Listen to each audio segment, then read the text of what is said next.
مباہلے کے جو باقاعدہ پیغامات ہیں کہ جو واقعہ ہوا تھا مباہلے کا، جس میں پیغمبر اپنے گھر والوں کو اس انداز سے لے کر گئے تھے، اور آج بھی وہاں باقاعدہ جو مدینے میں مسجد مباہلہ ہے وہ جگہ کہ جہاں پر مباہلہ ہوا تھا، اور وہاں پر دشمنی میں اس جگہ کا نام جو مسجد مباہلہ کے نام سے مشہور تھی اس کا نام مسجد بنو معاویہ رکھ دیا گیا ہے۔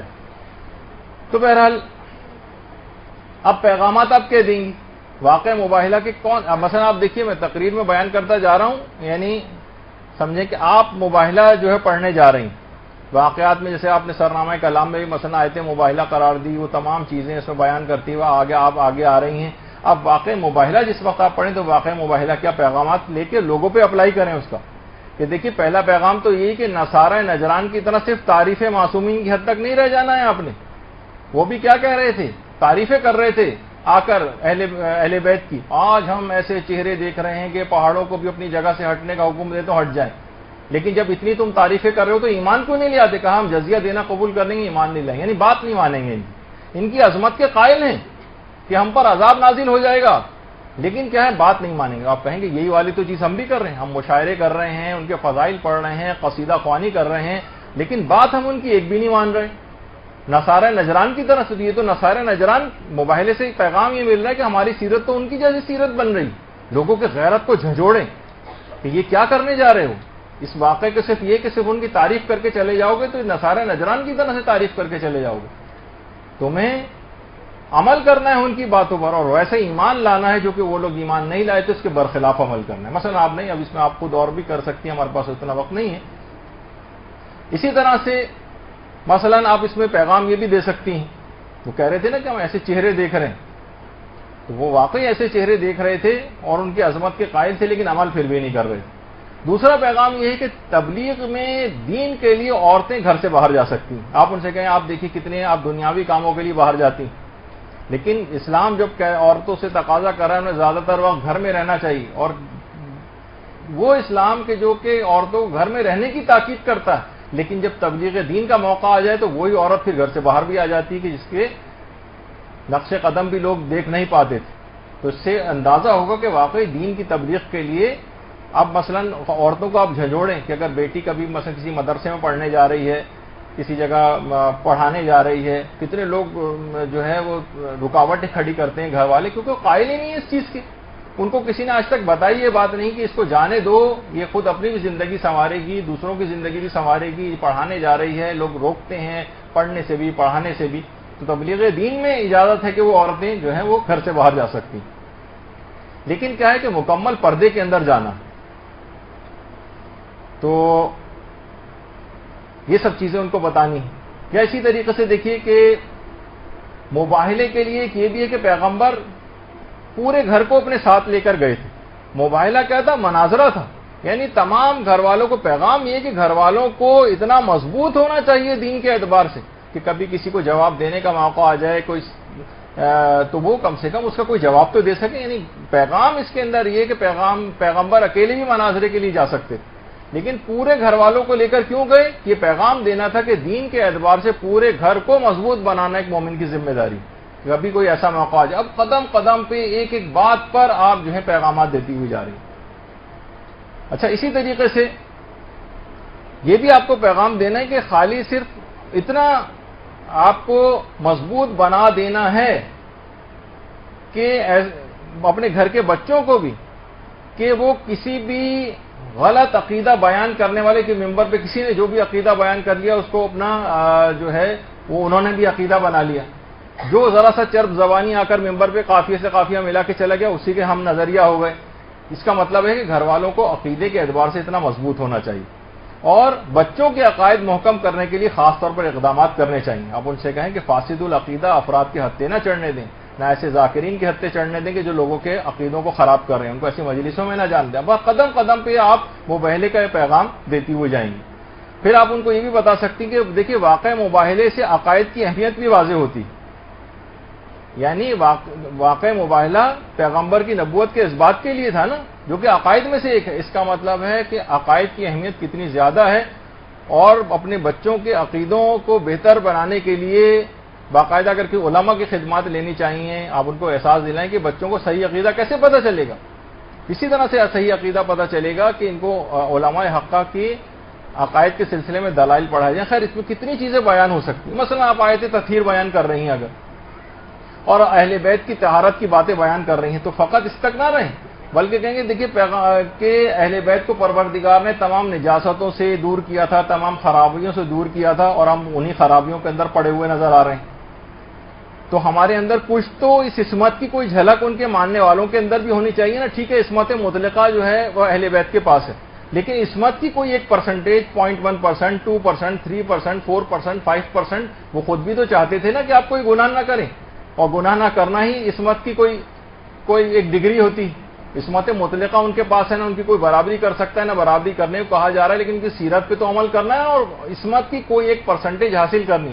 تو آیت تطہیر جو اہل بیت کی شان میں تھی اس کو لوگوں پہ آپ نے تطبیق کی اور ان کو جھنجھوڑا کہ صرف ان کی صرف تعریف کی حد تک نہیں رہ جانا ہے کہ یہ گناہ نہیں کرتے تھے اور یہ سب ان کی فضیلت اتنی زیادہ ہے, بلکہ اس آیت تطہیر سے آپ کے اندر یہ سبق آپ کو لینا ہے کہ آپ کو بھی کوئی گناہ نہیں کرنا. اس کی طرف ان کو لے کر جائیں. یا مثلا خیبر کا جو قلعہ, کتنا زیادہ خیبر خیبر خیبر ہمارے یہاں پڑھی جاتی. کبھی یہ نہیں ہوتا کہ امیر المومنین یہ نقطہ نہیں پڑھا جاتا کہ جنگ خیبر میں فتح کے بعد امیر المومنین نے اندر خیبر کے قلعے میں گھسنے سے انکار کر دیا تھا. کہا میں اندر نہیں جاؤں گا کہ کوئی یہودیوں کی ناموس عورتوں کے اوپر نگاہ پڑ سکتی. اس سے آپ کتنے پیغامات جو ہیں وہ نوجوانوں کو دے سکتی ہیں کہ اپنی نظر بازی کرنا اور نامحرموں کو دیکھنا اور ٹی وی کے اوپر اس انداز سے بے حجابانہ نظریں گاڑنا اور اداکاروں اور ان کے چہروں کو دیکھنا, یہ امیر المومنین کے ماننے والوں کی سیرت کے مطابق نہیں. امیر المومنین تو ایسے تھے کہ یہودیوں کی ناموس کے اوپر بھی نگاہ کرنے کے خوف سے جو ہے اندر قلعہ خیبر کے اندر جانے سے انکار کر دیا. اب خیبر پڑھا جا رہا ہے اور اس سے لوگوں ٹھیک ہے لوگ کہیں گے انہی کی طاقت تھی کہ انہوں نے 2 انگلیوں سے خیبر کے دروازے کو اکھاڑ لیا تھا, نہ ہم یہ کام کر سکتے ہیں, نہ خیبر آج ہمارے سامنے ہے, نہ ہمارے اندر اتنی طاقت ہے, بس ویسے ہی واہ کر کے اور واپس آ جائیں گے. اس میں جو ان کی عمل کرنے کی بات ہے خیبر میں سے وہ والے پوائنٹ بھی تو نکال کے بتانے چاہیے, ورنہ اس مجلس کا اور اس فضائل کو پڑھنے کا کیا فائدہ ہوگا. یا مثلا خاندان اہل بیت کی خواتین کے پردے کے اوپر کتنی زیادہ بات چیت ظاہر ہے کہ اس کے اندر ہوتی, تو اب اس کو بھی آپ تطبیق کریں. اس کی خواتین کے اوپر کتنا زیادہ پردے کے مصائب آپ پڑھتی ہیں لیکن کہیں کوئی جملہ نہیں کہتی. کتنی روایت میں آیا ہے کہ مثلا یحییٰ مازنی کہتا تھا کہ میں جوار امیر المومنین میں کتنے عرصے رہا ہوں, لیکن خدا کی قسم میں نے ان کی بیٹی زینب کو نہ آج تک کبھی دیکھا نہ اس کی کوئی آواز سنی. اور رسول اکرم کی قبر مبارک کی زیارت کو جب رات کے وقت امیر المومنین امام حسن امام حسین اور حضرت زینب ثناء اللہ علیہ کو لے کر جاتے تھے. اللہم صلی علی محمد و علی محمد.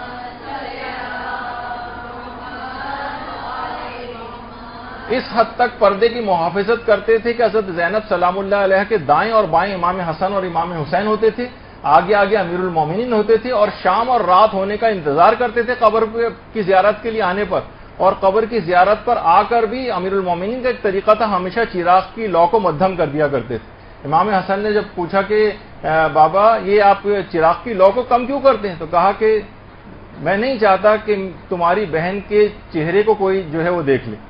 اب ایک چیز سے آپ لوگوں کو بتا سکتے ہیں اور آپ ان کو احساس دلائیں گے دیکھیے یہ زینب تھی, ان کے اوپر آپ رونے کے لیے آئی ہیں, تو ان کی سیرت سے ہم کتنے دور ہو گئے. ان خواتین کے پردے کو کیا ہو گیا.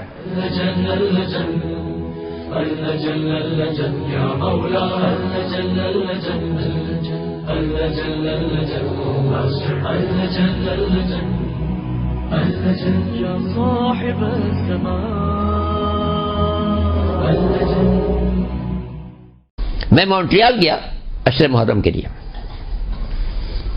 تو وہاں میرے میزبان نے کہا کہ یہاں پر ایک پروفیسر ہیں, پی ایچ ڈی ہیں, یہاں کی یونیورسٹی میں بہت اعلیٰ پیمانے پر ہیں, پہلے ہندو تھے اب شیعہ, کیا آپ ان سے ملنا پسند کریں گے. میں نے کہا ضرور ملیں.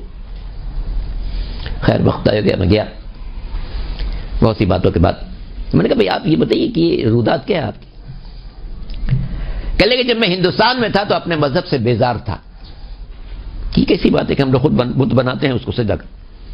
بیزار تھا, مگر میں اپنی بیزاری کا اعلان نہیں کر سکتا تھا, اس سے کہ قتل کر دیا جاتا. لیکن جب میں یہاں آیا, پی ایچ ڈی کرنے یہاں آیا, تو اب میں آزاد ماحول میں تھا, میں نے مذہب پر تحقیق کرنا شروع کی. میرے جو ساتھی تھے پروفیسر صاحبان، ان میں ہر مذہب کے لوگ تھے، تو ان میں مجوسی بھی تھے. تو پہلے انہوں نے ایک کتاب لا کے دی. میں نے کہا یہ تو ہمارے ہندو مذہب سے بالکل قریب ہے، ہم لوگ بت بنا کے پوچھتے ہیں، یہ آگ جلا کے پوچھتے ہیں، یہ تو میرے مطلب کا نہیں ہے. پھر کسی نے انجیل دے دی، اس میں کچھ قصے تھے حضرت عیسیٰ علیہ السلام کا. میں نے کہا قصوں سے میرے کو تعلق نہیں. پھر ایک یہودی تھا، اس نے توریت لا کے دی.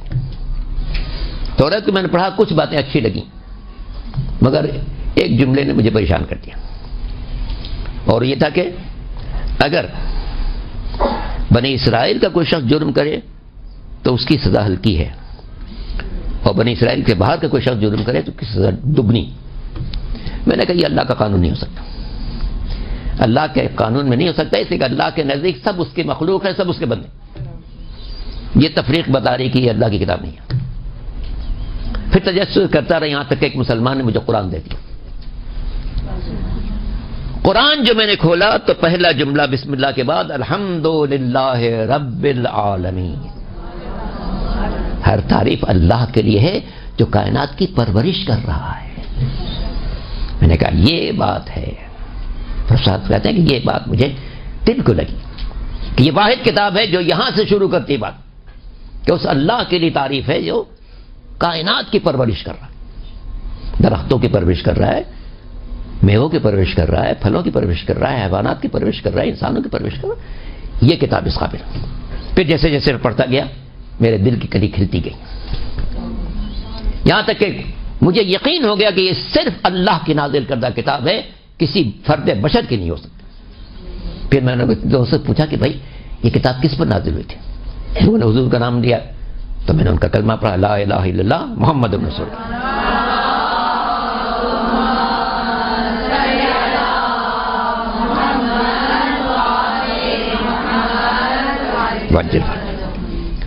میں نے ان سے پوچھا، اب یہ حصہ آپ کے خاص کام کا ہے. میں نے ان سے پوچھا یہ تو ٹھیک ہے کہ آپ دائرہ اسلام میں آ گئے، مگر آل محمد کے دروازے تک کیسے پہنچے؟ آل محمد کے دروازے کیسے پہنچے؟ کہنے اسی قرآن نے پہنچایا. اچھا قرآن نے پہنچایا کیسے؟ کہنے دو آیتوں نے پہنچا دیا. ایک سورہ توبہ کی آیت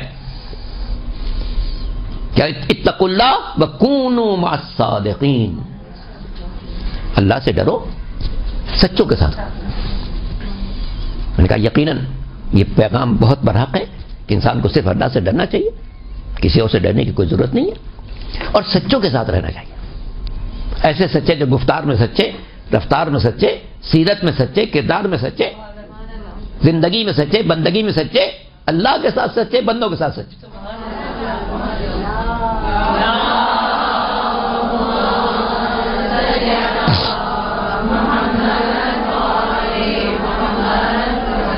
واجر فرجم. تو ایک تو سورہ توبہ کی آیت میرے ذہن میں اتر گئی کہ انسان کو ہمیشہ سچوں کے ساتھ رہنا چاہیے. اب میں نے جستجو کی کہ کائنات کے سب سے بڑے سچے کون ہیں تاکہ میں انہی کے فالو کروں. تو سورہ آل عمران کی آیت نمبر 60 نے میری رہنمائی کی کہ جہاں پیغمبر کو حکم دیا گیا تھا کہ پیغمبر جو لوگ علم و یقین آنے کے باوجود آپ سے بحث کر رہے ہیں ان سے کہیے تعالوا ندعو ابناءنا وابناءکم ونساءنا ونساءکم وانفسنا وانفسکم ثم نبتہل فنجعل لعنت اللہ علی الکاذبین. اے پیغمبر جو لوگ علم و یقین آنے کے باوجود، چونکہ عیسائی بحث کر رہے تھے پیغمبر سے عیسیٰ کے اللہ کے بیٹے ہونے پر، پیغمبر فرماتے بھئی جس طرح اللہ نے آدم کو بغیر ماں اور باپ کے پیدا کر دیا اسی طرح اس نے جناب عیسیٰ کو بغیر باپ کے پیدا کر دیا. نہ آدم بغیر ماں اور باپ کے پیدا ہونے کی وجہ سے اللہ کے بیٹے ہیں، نہ عیسیٰ بغیر باپ کے پیدا ہونے سے اللہ کے بیٹے ہو سکتے ہیں. وہ بھی اللہ کے بندے اور اللہ کے نبی، یہ بھی اللہ کے بندے اور اللہ کے نبی، لیکن وہ لوگ بات نہیں مان رہے تھے. تو آخر میں طے ہوا تھا کہ اب ان سے مباہلہ ہوگا. مباہلے میں اپنے بیٹوں کو لائیں، ہم اپنے بیٹوں کو لائیں، ہم اپنے نفسوں کو لائیں، وہ اپنے نفسوں کو لائیں، ہم اپنی عورتوں کو لائیں، وہ اپنی عورتوں کو لائیں. آخری جملہ جو ہے فنجعل لعنت اللہ علی الکاذبین، لائیں اپنے لوگوں کو تاکہ جھوٹوں پر لعنت کریں. وہ کہتے ہیں پروفیسر صاحب کہ اس آیت نے نشاندہی کی کہ پیغمبر کو ہم دیکھیں کن ہستیوں کو جھوٹوں پر لعنت کے لیے لے جا رہے ہیں. کہتے ہیں کہ واقعہ یہ 9 ہجری کا ہے. 9 ہجری تک مسلمان 1 لاکھ سے زیادہ ہو چکے تھے. وہ کہتے ہیں کہ ہمیں تلاش کرنا تھا کہ پیغمبر جھوٹوں پر لعنت کے لیے کن لوگوں کو لے گئے تاکہ یہ واضح ہو جائے کہ کائنات کے سب سے سچے وہی ہو سکتے ہیں جنہیں اللہ کا رسول جھوٹوں پر لعنت کے لیے لے جا رہا.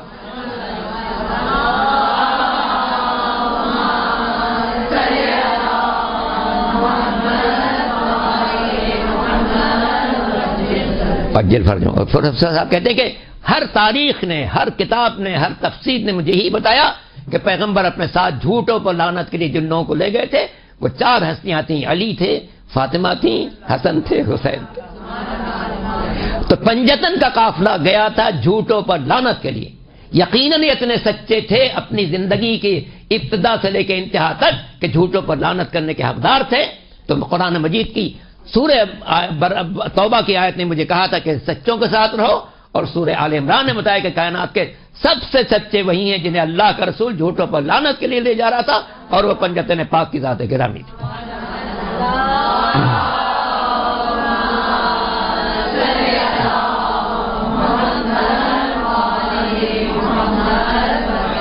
واجل فرحت. تو قرآن میں سب چیز موجود ہے. تو اب یہ جو ضروریت رسول خدا ہے، حسن حسین جناب زینب کہ جن سے نسل رسول خدا چلی، جن سے سادات فاطمی چلے، اب یہ کس مقام پر ہیں، کس طرح سے ملحق کیا.